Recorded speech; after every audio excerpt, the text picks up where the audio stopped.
لیکن آپ جانتے ہیں جب بھی حق کی آواز اٹھتی ہے تو اس کے تقابل میں حریف بھی اپنی پوری تگ و دو، پورا زور، بلکہ زور و شور مچاتے ہیں۔ تو پیغمبر کریم کے ساتھ بھی یہی ہوا کہ مقابلہ کے اندر لوگ کھڑے ہو گئے کہ نہ یہ پیغمبر سچا پیغمبر ہے اور نہ ہی یہ کتاب اللہ کی منزل ہے۔ جب یہ کتاب اللہ تعالیٰ کی طرف سے نازل شدہ نہ ہوئی تو یہ پیغمبر سچا رسول نہ ہوا۔ تو پیغمبر کریم صلی اللہ تعالی علیہ وسلم جہاں پر اپنی نبوت اور اللہ رب العزت کی اس نازل کردہ کتاب کی صداقت کے لیے ادلہ دلائل پیش کرتے تھے، مثال کے طور پر نبی علیہ السلام معجزہ کہ یہ معجزہ ہے، یہ فعل ہے، یہ کام ہے، جو کام بندے کی طاقت سے باہر ہو اور ایک بندے کے ہاتھ پہ ظاہر ہو تو یہ اس بات کی علامت ہے کہ اللہ رب العزت اپنا فعل اس بندے کے ہاتھ پہ ظاہر کر رہے ہیں، یہ ضرور اللہ کا پیغمبر ہے۔ کبھی پیغمبر کریم صلی اللہ تعالی علیہ وسلم پیش گوئیاں بیان فرما دیتے، کبھی گزشتہ زمانوں کے واقعات من و عن بیان فرما دیے۔ ان سارے دلائل کے ساتھ ساتھ ایک دلیل ایسی تھی جو صرف سننے سے تعلق نہیں رکھتی تھی، بلکہ اس دلیل کا تعلق ہر بندے کے جو اس وقت موجود تھا اس کے مشاہدے کے ساتھ تعلق تھا۔ اس کا بندہ اس دلیل کو دیکھ کے پرکھ کے سمجھ سکتا تھا کہ یہ پیغمبر واقعی سچ کہتا ہے۔ وہ چوتھی دلیل جس کو علماء نے لکھا ہے پیغمبر کی صداقت کے لیے وہ ہے کمال صحابہ، کہ جہاں لوگوں نے یہ اعتراض کیا کہ یہ کتاب اللہ کی طرف سے نازل شدہ نہیں ہے،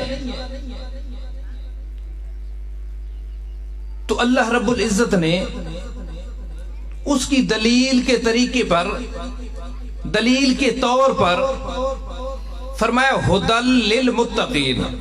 ہدی، تم کہتے ہو یہ کتاب برحق کتاب نہیں ہے، اس کے اندر شکوک شبہات ہیں، یہ پیغمبر کہیں سے سیکھ کے آ جاتا ہے۔ فرمایا نہیں، ہدی للمتقین، ہدی جو اس کے ماننے والے ہیں ان کی ماضی گزشتہ زندگی دیکھو، ان کے اندر آپ کو ایسے لوگ ملیں گے جو زندہ اپنی اولاد بیٹیوں کو درگور کرنے والے تھے، معمولی باتوں پہ سالاں سال صدیاں جھگڑے چلنے والے لوگ تھے، لیکن جب اس کتاب کے ماننے والے بن گئے، اس کتاب کی تربیت کو تسلیم کیا، ہدی للمتقین، اس کتاب نے جو ہدایت کے ذریعے لوگ تیار کیے وہ متقی تھے۔ وہ لوگ کون سے تیار ہوئے؟ متقی بنے۔ جھوٹی کتاب کو ماننے والے لوگ ایسے نہیں ہوا کرتے ہیں، جھوٹی کتاب کو ماننے والے ایسے لوگ ہوتے ہیں۔ تو آپ کا اعتراض اس کتاب پہ درست نہیں ہے، یہ کتاب حق ہے۔ کیوں حق ہے؟ اس کتاب کے شاگردوں کو دیکھو، ہدی للمتقین، یہ جو متقی لوگ بنے ہیں جن کے اندر انابت تقوی آیا ہے، تقوی ایسا آیا کہ من یک نفسہ اما یضرہ فی الآخرہ، صرف ان کا تعلق نماز روزے تک بند نہیں تھا، ان کے اندر تقوی تھا۔ من یک نفسہ اما یضرہ فی الآخرہ، پیغمبر کریم کی زبان سے جو بات نکلی کل یہ نقصان دینے والی ہے، یک نفسہ، اپنے آپ کو بڑا دامن سنبھال کے بچا کے نکل جاتے تھے۔ یہ ایسے لوگ، جھوٹی کتابوں سے ایسے لوگ تیار ہوتے ہیں؟ جھوٹ کی اتنی حقیقت ہو سکتی ہے؟ تو معلوم ہوا لا ریب فی، یہ کتاب حق ہے۔ یہ کتاب کیا ہے؟ حق ہے۔ پیغمبر کریم کی اگر نبوت کو تم تسلیم نہیں کرتے ہو تب بھی یہی دلیل ہے، محمد الرسول اللہ، میرا یہ دعویٰ اللہ فرماتا ہے میں کہتا ہوں محمد میرا رسول ہے. ٹھیک ہے دعویٰ پر حق ہے, تو بڑی ذات ہے, لیکن دعوے کے لیے دلیل کا ہونا ضروری ہے. فرمایا والذین معہ, والذین معہ, اس کی معیت والوں کو دیکھو, اس کے شاگردوں کو دیکھو, جو اس کے ساتھ کھڑے ہیں ان کو دیکھو. جھوٹے پیغمبر کے ماننے والے ایسے متقی نہیں ہوتے ہیں. اشداء علی الکفار رحماء بینہم, اگر پیغمبر سچا نہ ہوتا تو ایسے متبی, ایسے شاگرد تیار نہ ہوتے. یہ ایک ایسی دلیل ہے کہ اس کو ایک کافر ماننے کے لیے تیار ہو گیا. پیغمبر کریم صلی اللہ تعالی علیہ وسلم نے اس شاہ روم ہرقل کی طرف جب خط لکھا تو اس نے تفتیش کے لیے, کانٹ چھانٹ کے لیے جب دلائل پوچھے, سوالات کیے کہ اس علاقے کا کوئی بندہ ہے, تو پتہ چلا ابھی سفیان مکہ کا ایک تاجر موجود ہے ادھر رضی اللہ تعالی عنہ. باقی سوالوں کے ساتھ ساتھ ایک سوال یہ بھی تھا, اس پیغمبر کے ماننے والے کیسے ہیں, اس پیغمبر کے متبعین کیسے ہیں. جواب ملا غریب قسم کے لوگ ہیں, سادے قسم کے لوگ ہیں. پھر پوچھتا ہے یہ لوگ زیادہ ہو رہے ہیں یا کم ہو رہے ہیں, کوئی اس دین کو سمجھنے کے بعد مرتد ہوا ہے یا نہیں ہوا ہے. تو ابھی سفیان حالت کفر میں کہتا ہے دن بدن بڑھتے جاتے ہیں, تعداد بڑھ رہی ہے, اور کسی نے دین کے اندر کوئی عیب دیکھ کے دین کو چھوڑا کوئی نہیں ہے. دین پہ اسی طرح آ رہے ہیں, اسی طرح یہ دین پہ کار بند ہیں, سختیاں برداشت کر رہے ہیں. جب یہ مقام اللہ نے عطا کیا, بطور دلیل کے پیش کیا, تو پھر اللہ رب العزت نے اگلا ایک اور تمغہ ان کے ذمہ لگایا کہ جب یہ دلیل ہے کتاب اللہ کی حقانیت کی, یہ دلیل ہے پیغمبر کی سچی نبوت کی, تو قیامت تک آنے والے مومنوں, اہل ایمان لوگوں, آمنو کما آمن الناس, آمنو, اب تمہاری ہدایت ان لوگوں کی اتباع میں بند ہے. اگر ان کی اتباع نہ کرو گے فَإِنْ آمَنُوا بِمِثْلِ مَا آمَنْتُمْ بِهِ فَقَدْ اهْتَدَوْا. ہدایت سے پہلے فَإِنْ آمَنُوا بِمِثْلِ مَا, یہ مثلیت ان کی اقتداء والی ابھی کھڑی ہے, یہ جب تک پوری نہیں ہوگی فَقَدْ اهْتَدَوْا نہیں بنو گے, اہتداء تمہارے قریب نہیں آ سکتی ہے. آمنوا کما آمن الناس, تمہاری زندگی کی یہ مثال ہے, ہر شعبے کے اندر مثال ہے. صحابہ کرام کی زندگی دیکھو, جس بندے کا جس شعبے سے تعلق ہے, صحابہ کرام کی زندگی کے اندر اس کی مثال موجود ہے. کوئی بندہ طالب علم ہے, علم کی تلاش میں نکلتا ہے, تو اس کے سامنے مثال ابو ہریرہ رضی اللہ تعالیٰ عنہ کی موجود ہے کہ جب طلب علم کے لیے میں نکلا, حالانکہ آیا بڑا دیر سے,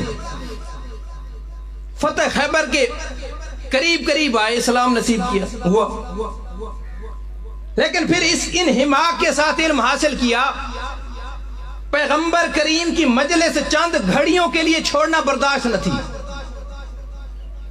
خود فرماتے ہیں کہ میں مسجد نبوی کے اندر بھوک کی وجہ سے بے ہوش پڑا ہوتا تھا, لوگ سمجھتے تھے مجھے دورہ لگا ہوا ہے, مجھے مرگی کا دورہ ہے, لوگ میری گردن پہ قدم رکھتے تھے, یہ اس وقت علاج تھا.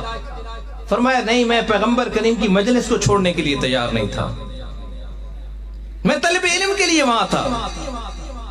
میں نے پھر ان چاند گھڑیوں کے اندر وہ مقام حاصل کیا, سب سے زیادہ پیغمبر کریم سے روایات نقل کرنے والا صحابی بن گیا. خود فرماتے ہیں مجھ سے صرف عبداللہ بن عمر زیادہ ہے روایات نقل کرنے کے اندر, کیونکہ وہ لکھ لیا کرتا تھا, میں لکھتا نہیں تھا. پیغمبر کریم سے ایک دن یہ گزارش کی تھی, یا رسول اللہ میں آپ سے بات سنتا ہوں, بات بھول جاتی ہے, نسیان ہے, حافظہ بڑا کمزور ہے. پیغمبر کریم صلی اللہ تعالی علیہ وسلم نے فرمایا چادر کو بچھاؤ، پھر فرمایا اب اسے اپنے سینے سے لگاؤ. پھر زندگی کے اندر کوئی بات بھولی نہیں تھی جو پیغمبر کریم کے فرامین سنے تھے. مثلیت بن گئی. اب کوئی طالب علم بننا چاہتا ہے تو اس کے لیے ابو ہریرہ کی زندگی سامنے ہے. طالب علم بن کے رہے تو تب اللہ رب العزت علم ضرور دے گا اسے، اس کی محنت کو ضائع نہیں کرے گا. کوئی خادم بن کے رہنا چاہتا ہے تو بلال کی زندگی سامنے ہے. کوئی بادشاہت کرنا چاہتا ہے تو عمر فاروق کی زندگی سامنے ہے. کوئی سخاوت اور غنا کرنا چاہتا ہے عثمان کی زندگی سامنے ہے. یہ سارے لوگ تمہارے سامنے کھڑے ہیں. فَإِنْ آمَنُوا بِمِثْلِ مَا آمَنْتُمْ بِهِ فَقَدْ اهْتَدَوْا. پھر جب اللہ رب العزت انہیں مقام دینے لگا نا، مرتبے دینے لگا، تو ابھی دنیا میں چل رہے ہیں، ابھی زندگی گزار رہے ہیں. پیغمبر کریم فرماتے ہیں یہ جو دو شیخین جا رہے ہیں نا، یہ ادھیڑ عمر لوگوں کے سردار ہوں گے جنت کے اندر. سیدہ کہول اہل الجنہ، ابو بکر عمر بھائی جنت کے ادھیڑ بڑی عمر والے لوگوں کی سرداری ان کے پاس ہوگی. سردار بندہ تب ہوتا ہے جب کچھ ماتحت بھی ہوتے ہیں، کچھ نیچے والے بھی ہوتے ہیں. تو صحابہ کی سرداری تب ہوگی ادھیڑ عمر کی جب ادھیڑ عمر صحابہ کافی جنت میں ہوں گے نا، تھوڑے تو نہیں ہوں گے، زیادہ ہوں گے تب ہی بنے گی نا صحابہ پہ سرداری. سیدۃ نساء اہل الجنہ، عورتوں کے سردار حضرت فاطمہ ہوں گی. ان کے تحت میت میں بھی بڑی صحابیات ہوں گی، تب تو سرداری بنے گی. شباب اہل الجنہ، جوانوں کے سردار ہوں گے. تو پھر حسنین، حضرت حسن حسین، یہ ایک جنت کے اندر انہیں اپنا درجہ ملا ہوا ہے. تو یہ فضیلتیں اللہ نے دنیا کے اندر ان کے لیے بیان کر دی. کیوں بیان کی ہیں؟ کیا وجہ ہے؟ ان کے ایمان پہ، ان کے دین پہ، ان کے اعتقادات پہ اللہ کو پورا بھروسہ تھا.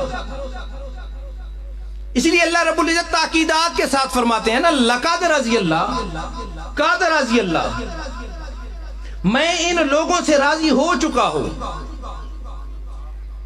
رضا کا اتنا مقام مل چکا ہے کہ اللہ رب العزت اپنی رضا کو مقدم کرتے ہیں. لقد رضی اللہ، میں کیا ہوں. لیکن یہ یاد رکھنا، بعض دفعہ یہ شبہ ہوتا ہے کہ نبی علیہ السلام کے دور کے اندر تو واقعہ صحابہ کرام نے ایمان کا اظہار کیا تھا، بعد کے اندر یہ لوگ نعوذ باللہ مرتد ہو گئے تھے. یہ ذہن میں آتی ہے نا، کبھی سنی سنائی آ جاتی ہے. نہیں، یہ بات نہیں ہے. محدثین نے، علماء نے بڑی کانٹ چھانٹ کی ہے صحابی کی تعریف کے اندر. صحابی وہ ہوتا ہے جسے پیغمبر کریم کی صحبت نصیب ہو جائے اور مرتے دم تک ایمان پر رہے، وہ صحابی ہے.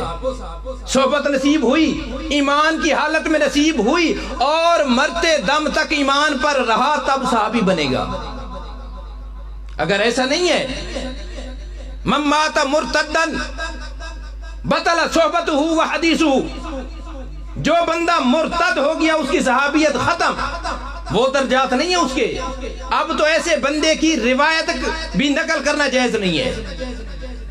من مات مرتدن بطل حدیثہ و صحبتہ، ایسے بندے کی صحابیت، صحبت ساری ختم ہو گئی ہے. اگر کوئی ایسا بندہ ہے، یہ تو علماء نے بڑی گانٹ چھانٹ کی ہے. کوئی بندہ ایمان لایا پیغمبر کریم کے دور نبوت کے اندر، لیکن بعد کے اندر پھر اسلام سے انحراف کر دیا، پھر بعد کے اندر پھر مسلمان ہوا، اس کو بھی صحابی کہیں گے؟ نہیں کہیں گے. ایک بندہ روات کے اندر ابو داؤد کے راویوں میں سے ایک ملتا ہے، اشعث بن قیس، پیغمبر کریم کی زندگی میں ایمان لا چکا تھا،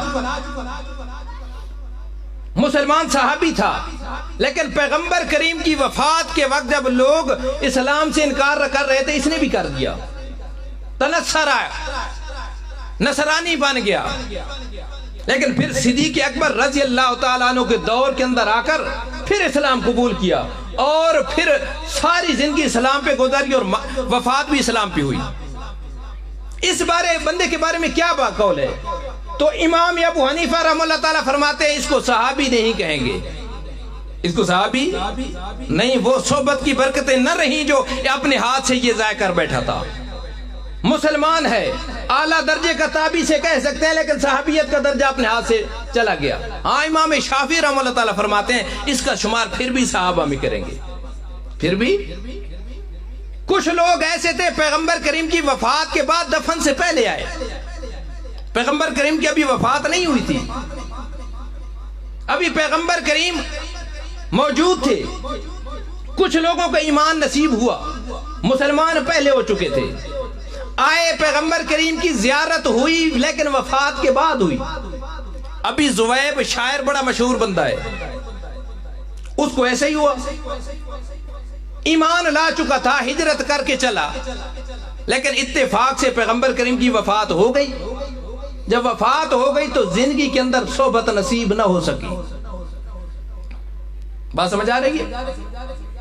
جب فوت ہو گیا تو اس کے بارے میں اس کو صحابی کہیں گے یا نہ کہیں گے؟ جو پیغمبر کریم کی وفات کے بعد پیغمبر کریم کو دیکھتا ہے، ایمان بھی لا چکا ہے۔ بات سمجھ آ رہی ہے؟ پیغمبر کریم ابھی دفن نہیں ہوئے، ابھی سامنے موجود ہیں، لیکن فرمایا لا، کیوں؟ یہ ایسی زندگی ہے لا یتعلق بہ احکام الدنیویہ کالشہداء، اس کی یہ جو صحبت سے نصیب ہوئی ہے، پیغمبر کریم کی زیارت ہوئی ہے، یہ دنیوی حیات کے ساتھ نہیں ہوئی ہے، یہ تو شہداء والی حیات ہے، اس لیے اس کو صحابی نہ کہیں گے۔ اسی طرح کوئی بندہ پیغمبر کریم کو جس نے دیکھا لیکن نبوت سے پہلے دیکھا، زید بن عمر بن نفیل دوسی، جاہلیت کے دور میں بھی بڑا موحد بندہ تھا، شرک کی بڑی تردید بیان کیا کرتا تھا، پیغمبر کریم کی صحبت بھی ہوئی، اکٹھے بھی رہی، مجلسیں بھی ہوئی، لیکن پیغمبر کریم نے نبوت کا اعلان تک نہیں کیا تھا۔ تو بعض لوگوں نے یہاں بھی کہہ دیا کہ یہ بھی صحابی ہے، لیکن ابن حجر فرماتے ہیں نہیں، یہ بھی صحابی نہیں ہے، یہ تو اپنی جگہ بحیرہ راہب جس نے اتنے الفاظ کہہ دیے تھے سیبعث عن قریب تجھے نبوت ملنے والی ہے، کاش میں اس وقت تیرا ساتھ دیتا جب تجھے مکے والے مکہ سے نکالیں گے۔ ایمان کا اظہار کر چکا تھا، لیکن ابن حجر فرماتے ہیں پھر بھی یہ صحابی نہیں ہے، ایمان نصیب ہو گیا ہے، شرک و کفر کے قریب جانے والا نہیں تھا، لیکن صحابی نہیں ہے۔ صحابی کی تعریف کیا ہے؟ ایمان کی حالت میں پیغمبر کی مجلس نصیب ہوئی اور اسی پر قائم رہا اور اسی پر وفات ہوئی، درمیان میں انقطاع نہ ہے، وہ صحابی ہے۔ جب ایسی زندگی نصیب ہو تو اس کے بارے میں پیغمبر کریم بھی فرماتے ہیں اکرمو اصحابی، اکرمو، میرے صحابہ کا اکرام کیا کرو، احترام کیا کرو، ان کی دل آزاری نہ کیا کرو، کیونکہ میرے رب نے مجھے حکم دیا ہے لا تطرد الذین یدعون ربهم بالغداۃ والعشی یریدون وجہہ، لا تطرد، اگر تیری مجلس میں آ رہے ہیں انہیں نہیں ہٹانا ہے، ان کی دل آزاری نہیں کرنی ہے، بلکہ اذا جاءک المؤمنون قالوا سلاما، سلام علیک، میرے سلام انہیں دینے ہیں، تمہارے اوپر سلامتیاں ہوں۔ ایک صحابی آ گیا پیغمبر کریم کی، صرف ذہن میں اتنی بات آئی کہ اس وقت نہ آتا تو بہتر ہوتا، عبس وتولی ان جاءہ الاعمی وما یدریک لعلہ یزکا، میرا پیغمبر اس کا احترام، اس کی محنت کی قدر کر، یہ جو آپ کی مجلس میں آیا ہے دیکھ کتنے دھکے کھا کے آیا ہوگا، کن حالات سے گزر کے آیا یہ، عبس وتولی، آپ کے چہرے کا صرف رنگ بدلا، تیوری چڑھی، نہیں ایسا نہیں کرنا ہے۔ اس لیے پیغمبر کریم تاکیداً فرمایا کرتے تھے اکرمو فإنہم خیارکم، اور تم سے بہت بہتر ہیں، لا تسبوا اصحابی،